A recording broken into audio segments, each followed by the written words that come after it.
It really ain't the place nor time to reel off rhyming diction, but yet we'll write a final rhyme while waiting crucifixion.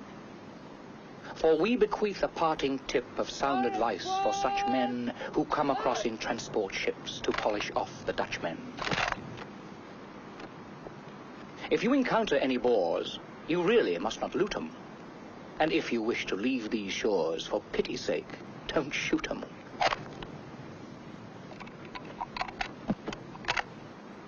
Let's toss a bumper down our throat before we pass to heaven, and toast the trim-set petticoat we leave behind in Devon.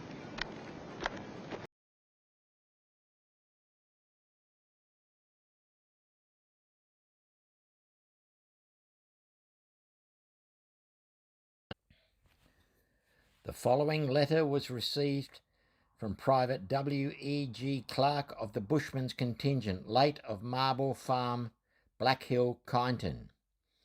Margatty's Neck, July the 14th, 1900. As to our movements, we left Mafeking at 2 o'clock in the morning in a bit of a hurry, as a messenger came with the news that 2,000 Boers were trekking towards the town, so we got ready post-haste, getting A, B, F and C squadrons with 50 wagons of fodder ready and started by 5:30 in the morning.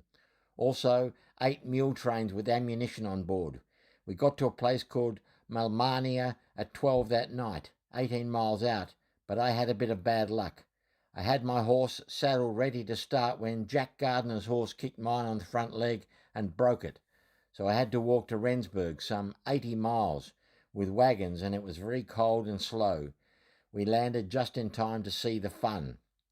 The Boers drove Baden-Powell out of Rustenburg, or rather, he withdrew, so that we came in behind them and had a fair go, but it did not last long. The New South Welshmen were in front by a mile and rode straight into the town without knowing the Boers were there, so they went at it. The Canadians were out seeing us through Magato Neck with their big guns. 2 of the New South Welshmen were shot dead and 8 wounded. The 2 that were shot dead were just in front of Bugler Hawcroft and myself. We went over to them, but as the bullets were flying in all directions and as we were on foot, we were sent back. Our men who were mounted were back holding a pass and escorting our convoy through the same. We camped at Rustenburg the night of the relief. Next night we got orders to shift out onto a kopje 7 miles to the Mafeking side of town. It was daybreak when we got our horses and things into the lines. At sunrise, a patrol came in with the news that 400 Boers were on a kopje 2,000 yards away. Then the fun began, getting things in order for attack. All day we worked at the trenches and throwing up breastwork, all night the same caper. As we were only 80 strong, things were a bit merry. The New South Welshmen, about 50, were about 2 miles away and posted on sentry. The Boers seemed to be all around us, on every side in fact. We have been fighting the last 4 days. The patrols are fired on from the kopjes, but none got hit yet. I'm getting a horse today from the WA push. Orders are to be ready by 6 in the morning to go out to 3 farms to bring in cattle owned by the rebels. The New South Welshmen disarmed 1,000 last week. They signed the treaty, but took up arms again. Young Cronje and 15 others were arrested at this game at Elanth River, the place where the Canadians came out to meet us. The rebels are deprived of their wagons, stock, etc., and are being brought into camps. Also poultry, pigs, fodder, and their farms fall into British hands. They will possibly get 5 years at St. Helena. Our men are put on siege rations this morning, being 1 pound of flour and half a pound of meat a man per day. But some of our boys brought 150 head of cattle into camp, so we will not go short of meat.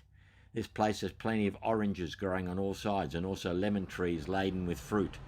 We expect to have a big fight in 3 days' time. In fact, we think it will wind it up. Baden-Powell was up this morning and told us General French was coming in by the Pretoria side with 2,000 cavalry and thought he was driving the Boers down towards us. As it is, we are 25 miles from Pretoria and 36 from Johannesburg. We expect Oliphant's Neck to be their stand. We withdrew from it so they could take it.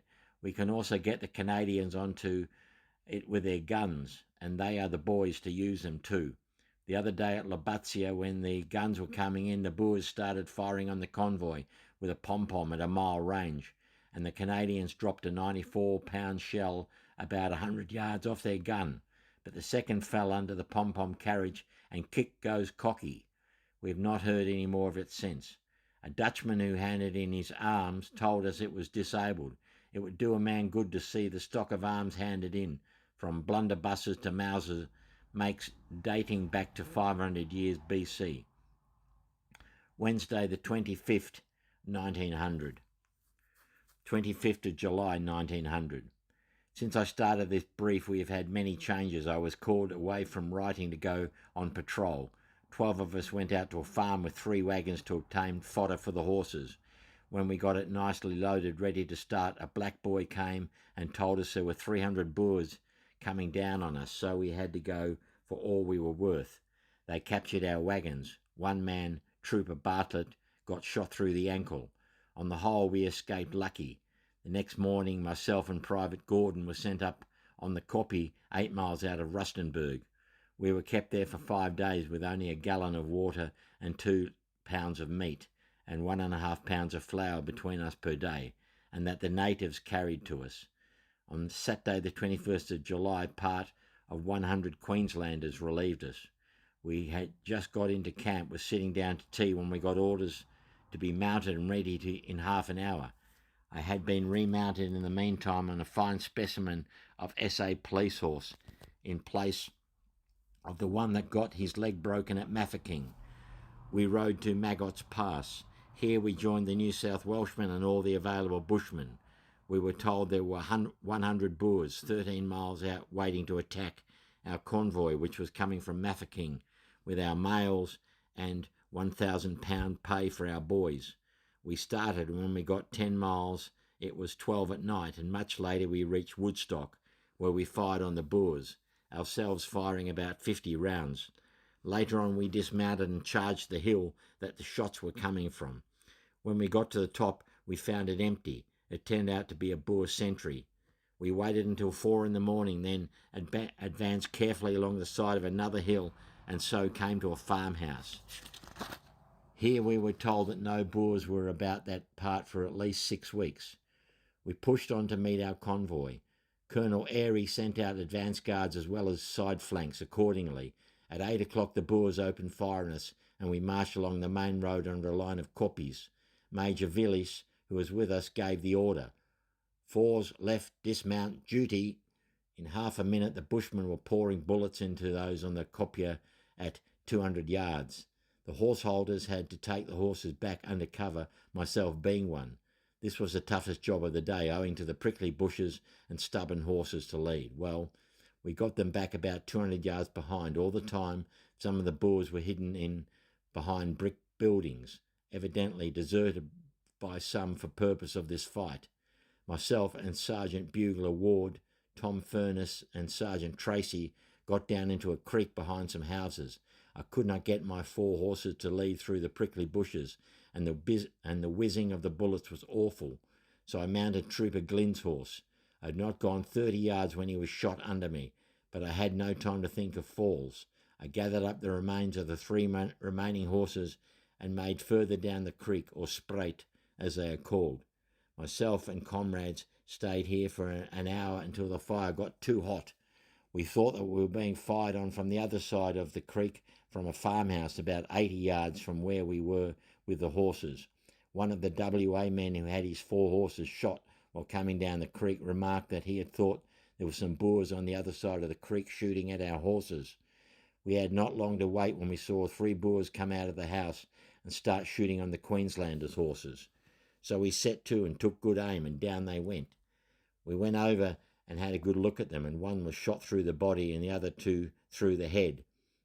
About 10 minutes later, Sergeant Ward said, "Come on, Clarkie, they are all around us." And right enough they were. At this stage, Sergeant Goodman and Sam Oliver, who were holding horses, also handed them over to other comrades and crossed the creek to see if any more were there. It was not long before I heard a Dutchman say in fairly good English, "This party hands up." But poor old Dad Goodman replied, "Never," and dropped his man at once. I clearly understood the situation and knew my mates' lives depended on getting away with the horses. The only thing was to get away as soon as possible. I, being the furthest down the creek, had to wait until 150 horses filed up and out of the crossing. The first lot of horses went towards Eland's River and drew the attention of the Boers, their object being to shoot the horses and then surround us, which they were doing fast. Again, by the time I got out of the creek, the bullets were failing around like rain around us. I looked up and saw Tom Butler of Metcalfe was wounded, but was sticking manfully to his horse. I mounted one of my three, but did not get 10 yards until it was shot from under me. I fell, but got up as quick as possible to receive a bullet through my helmet, which grazed my head. I'm in the town of Minyip, which is wheat country. Very hot, baking day out here, but this is the infamous Mafeking tree, the relief of Mafeking.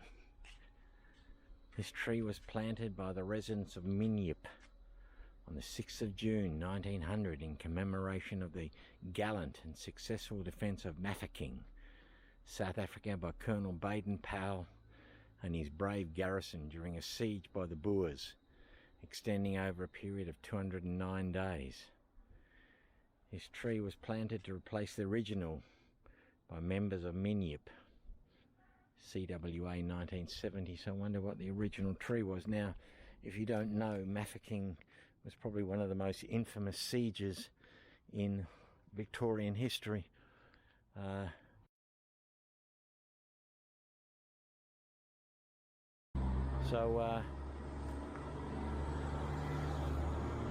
actual box around the tree is a bit different than it is on the memorial website.